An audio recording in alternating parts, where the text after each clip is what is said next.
Have you ever thought about this question? Do you need life insurance in retirement as a part of your retirement plan?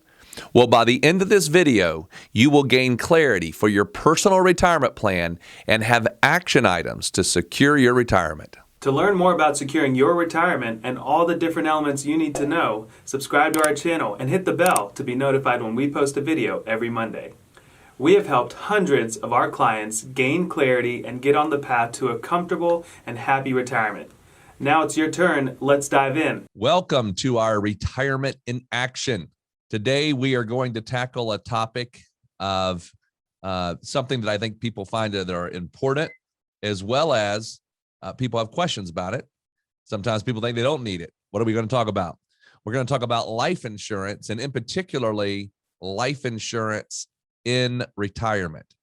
A lot of times I think people kind of look at life insurance and say, yeah, well, I'm retired. I have saved up a good amount of money. I don't need life insurance. And they just think that that's the answer immediately. And that could be the case. We're not here to sell a concept of life insurance or not life insurance. We're just going to lay out what are some things to think about when it comes to life insurance. And so we're going to break it down into some different categories. And again, these are just things to trigger your thoughts, to trigger your mind to say, okay, is this a conversation that I should have with someone about this idea of life insurance? So first of all, what I'm going to do is just kind of run through real quick the different types of life insurance. And then we're going to start to break them down just a little bit so you could kind of say, oh, that might make sense for me, or that would never make sense for me. This one would, or none of them would. It doesn't matter. We just want to make sure we go through them. So there's just in the major categories, there's term insurance. We're going to describe what that means, but think about these words. Term means that it's around for a certain term. Then we have whole life meaning for my whole life, it's in place. And then we've got universal life. And we're going to talk about that a little bit, but there's really two types of universal life. There's variable universal life and indexed universal life. Those are the more, I wouldn't use the word complicated, but basically we have to know a little bit more about those. So what we're going to do is just take each topic, describe how the thing works, what it looks like, and then maybe why you might think of it. Okay, so let's take the first one. So Merce, can you, first of all, when you talk about term, could you kind of help explain what a term policy is? And then maybe a couple ideas as to why a person might think about that as a use. Yeah, sure. So we're going to ease you into the whole life insurance conversation with starting with term. Term is probably the easiest to understand. It's a very simple concept, and there are some changes or different options you can do within term, but overall the concept is pretty simple.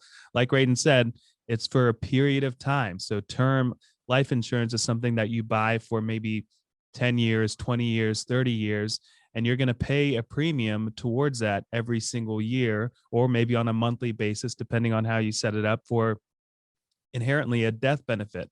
So if something happens to the owner or the insured under the policy, well, then there will be a cash payout to whoever they named as their beneficiary. So maybe you're paying, I don't know, $500 a year, $1,000 a year, and maybe that ends up getting you a $500,000 to $1 million in death benefit, and something happens to you. Well, then those proceeds are going to go to your beneficiaries, whether it's a spouse or children or a friend or even an organization, and it goes tax-free. So the beauty of life insurance in all cases is that it gets to go to that next person tax-free if it's paid out as a death benefit. So some of the reasons as to why you may consider term life insurance, the major one, I think, is that it's pretty affordable. You can buy it pretty quickly, and you can get typically a higher death benefit for a relatively low premium. And so a lot of times when you're younger, you go ahead and get that term policy because why? Well, you've got some responsibilities. Maybe you're married and you have kids, and maybe you're the sole provider for the household. And if something was to happen to you, maybe your worry is, well, what's going to happen to my kids? What's going to happen to my spouse? What about the mortgage payment? And so putting that in place all of a sudden gives you a little bit of peace of mind to say, well, if something does happen to me, at least there will be this cash payout to my family so that they can cover their expenses for hopefully a decent period of time until they can get things figured out. And so a lot of times that's what term life insurance is used for, is to cover the what ifs, especially when you have a lot of responsibilities. And sometimes the conversation becomes, well, I don't have as many responsibilities anymore. I am retired. I've paid off the house. My kids are set up well. So why would I ever keep life insurance at this point? And we'll get into that as well. Another big reason is sometimes you automatically are going to get some form of term life insurance if you're working for a company. They automatically give it to you, and then because of your group, you're in a group with a company and they get subsidized rates. So then you have the ability to buy even more for usually a lower rate. And so that's attractive as well. But ultimately, what it comes down to is when you're buying term life insurance, it's for a period of time. So you need to think about what that period of time is, that risk that you want to cover. Maybe your house is paid off in 10 years and then maybe it doesn't make any sense anymore. That's something that we have to evaluate. Or maybe the kids are almost there to where they're self-sufficient and having their own jobs and everything. So that's something that you want to evaluate. A lot of different reasons as to why someone would choose term life insurance. The majority are going to be underwritten, where they're going to do a health exam and everything like that. There's a lot of online ones now that say there is no underwriting process. Just be aware that when there's less underwriting, typically your premiums are a little bit higher because the insurance company is taking a little bit more risk on you, not fully knowing your medical background. So that's really the high level as to what term life insurance is. Once again, it's the easiest concept to understand. And now, Raiden, I'm going to ask you, let's dive into whole life and universal life.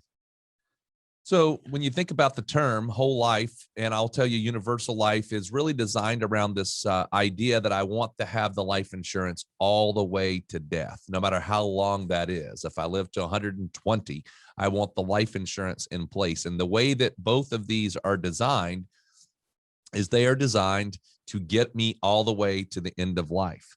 I will say probably one of the most popular things that people look at whole life in a retirement setting is, and this is not as common anymore in the sense that it's not as a popular scenario because most people are not getting pension options. But used to, if you work for a company, you got a pension. And even for those who work for maybe a state or a federal government, we just had somebody who we were talking to that have retired from a company where they actually had a pension. There's usually options, and you can get a higher amount of money in from your pension if you take the pension just based on your individual life. Now, you reduce your pension amount if you say, I want the rest of I want it to last for my lifetime and my spouse's lifetime.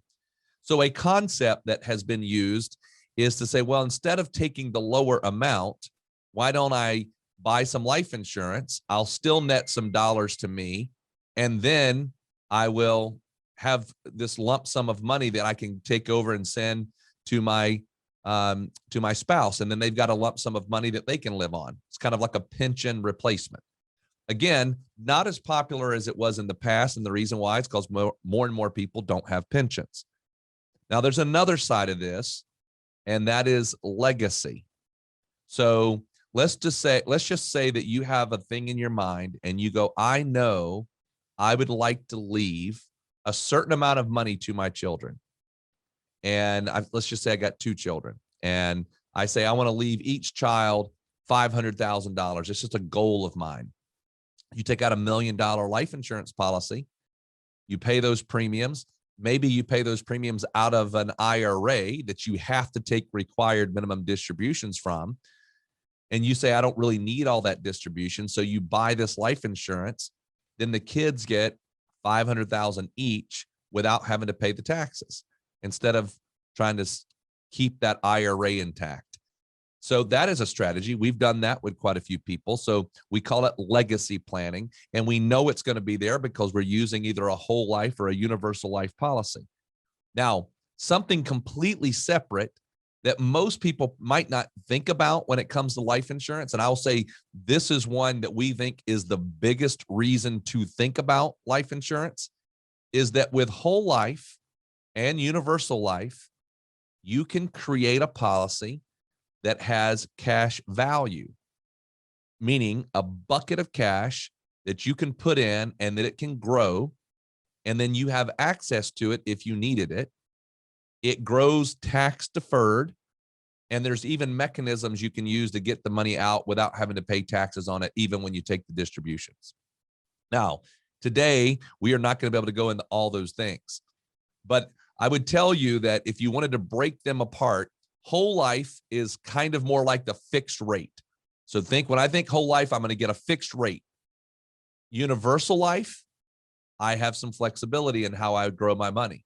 If I'm a risk taker, I could do a variable annuity, and the variable annuity is going to be investing in mutual funds. I'm not variable annuity. I'm sorry, variable life insurance. And it's going to be like investing in mutual funds. And then there is indexed. And I will tell you, one of our favorites out of all of those categories is the indexed. And the reason why is because we can get return based on an index. So just briefly, Merce, can you explain how an interest is calculated in an indexed universal life and how that would culminate in a return within the policy?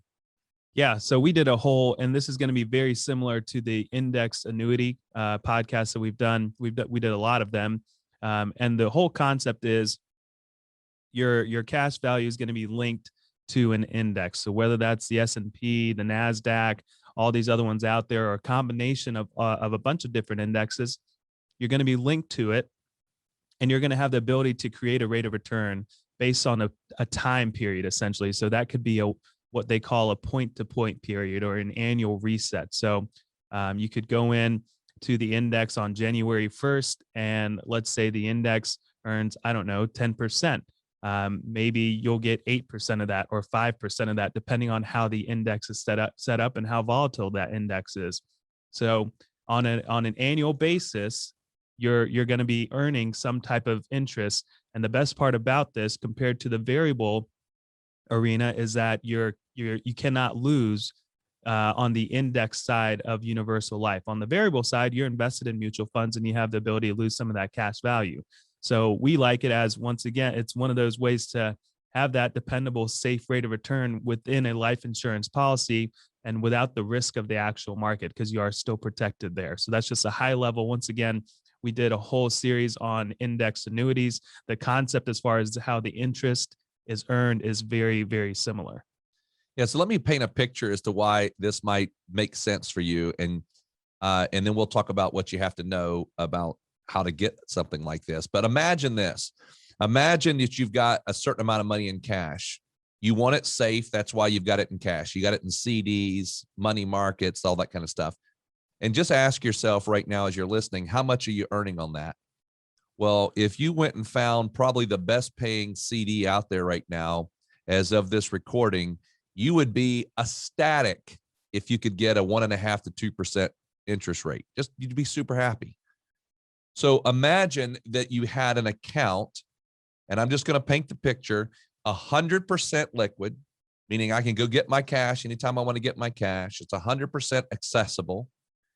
It's going to earn above cash type returns that I would have in the bank on average. Let's just use super simple numbers and say it makes 2 to 5% a year on average. Tax deferred. I have 100% access to my money if I need it.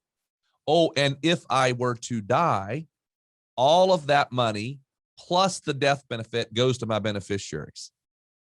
So you might think, well, that sounds pretty decent. And it does. I will tell you, it's a pretty attractive thing. We've got clients in that particular scenario, and it is attractive.